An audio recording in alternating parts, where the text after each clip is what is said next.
Olá pessoal, tudo na paz? Irmão Alex aqui para dar continuidade no estudo bíblico. Que o Altíssimo possa estar nos abençoando poderosamente. Se por acaso você queira receber as mensagens, manda um oi para o 61 991 19 24 21, Irmão Alex. Beleza? Nós estamos dando uma olhadinha nesse livro, Teologia Sistemática, Histórica e Filosófica, uma introdução à teologia cristã. Traz umas informações bacanas. E o que nós estamos vendo hoje, né, já é dando continuidade dos vídeos passados. Esse aqui é o parte 4, né, e nós estamos vendo aqui a relação do Antigo e do Novo Testamento. Então é importante tu ver o primeiro, o segundo, o terceiro, que nós estamos fazendo a continuidade do assunto, beleza? Então vamos lá então. Por toda essa discussão sobre a diferenciação entre o Antigo e o Novo Testamento, bem como a respeito da superioridade do último em relação ao primeiro, Calvino tem um cuidado de reconhecer que certos integrantes da antiga aliança, os patriarcas, por exemplo, foram capazes de discernir sinais da nova aliança. Os propósitos e a natureza do Criador jamais se alteraram, apenas se tornaram mais claros, de acordo com as limitações impostas à compreensão humana. Assim, para citar apenas um exemplo, a hipótese de que o Eterno tenha se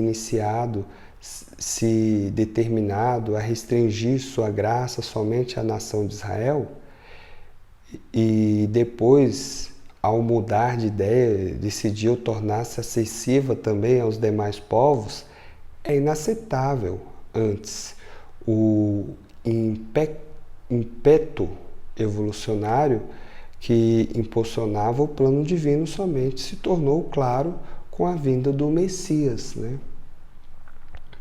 Calvino sintetiza esse princípio geral com a afirmação de que, naquilo que se refere à lei em geral, a única diferença em relação ao Evangelho está na clareza de expressões, na clareza de apresentações, na verdade.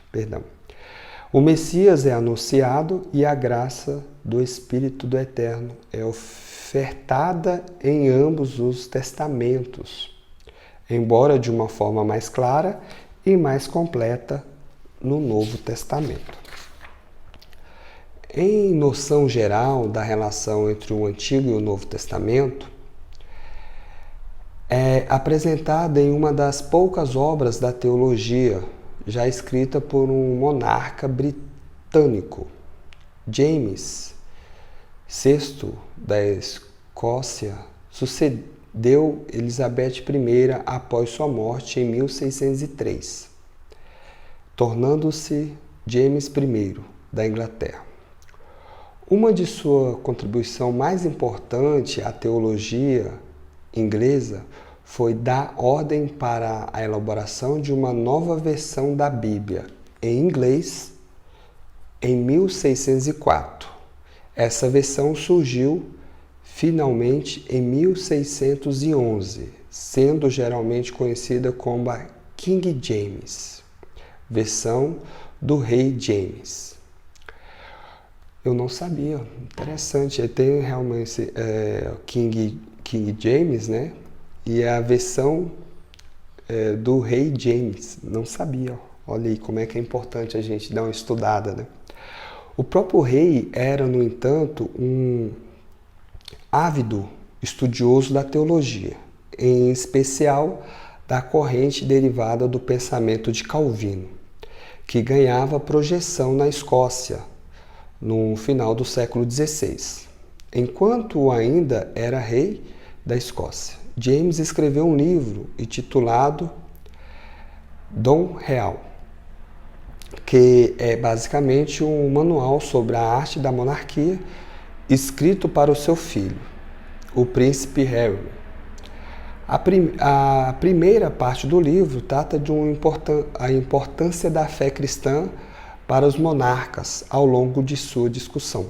James apresenta de modo geral sua visão a respeito do lugar ocupado pela Bíblia e, de forma mais específica, da relação existente entre o Antigo e o Novo Testamento. Toda a Bíblia é ditada pelo Eterno. Dessa maneira, assim como por meio de sua palavra viva, instruiu e governa todos os irmãos na igreja em ação e até os confins do mundo. Ela compõe-se de duas partes, o Antigo Testamento e o Novo Testamento. A base do Antigo Testamento é a lei, que expõe nosso pecado e traz em si a justiça. A base do Novo Testamento é o Messias, aquele que, perdoando os pecados, encerra em si a graça. A síntese da lei são os 10 mandamentos, mostrando de forma mais detalhada na lei a interpretação pelos profetas, por intermédio de sua história. São apresentados exemplos de obediência ou desobediência aos mandamentos, o qual praemínia ou poena era, consequentemente atribuído pelo Criador. Contudo, tendo em vista que o homem algum foi capaz de cumprir a lei, nem sequer uma parte dela, aprove ao Criador, em sua infinita bondade e sabedoria, enviou seu próprio Filho como um de nós, segundo a nossa natureza, para alcançar sua justiça mediante o sacrifício do seu Filho por nós. Para que, uma vez que não pudéssemos ser salvos por nossas obras, pudéssemos ser, ao menos, salvos pela fé. Portanto, a base da lei da graça encontra-se nas histórias do nascimento, vida, morte e ressurreição do Messias. Interessante, isso aqui é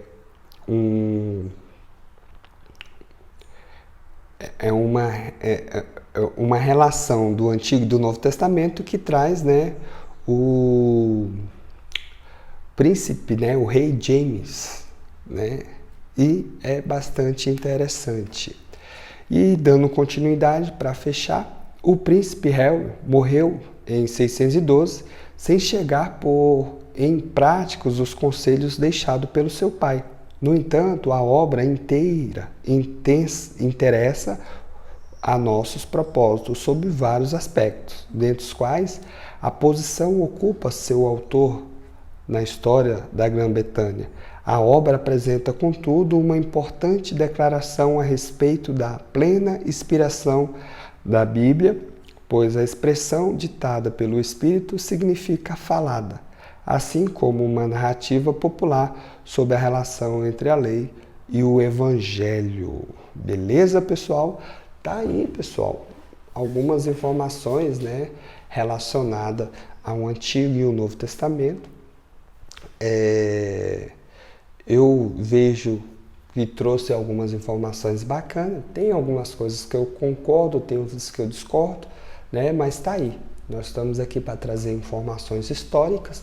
Agora, uma coisa eu achei interessante, a questão de Lutero, né, ele seguir, né, assim, vamos dizer, entre linhas, né, o pensamento de Marcião. E faz muito sentido. Se você for ler as obras de Lutero, você vai ver que realmente tem fundamento esse pensamento aí. Beleza? Fique na paz, que o Altíssimo possa estar nos abençoando. Um abraço do irmão Alex.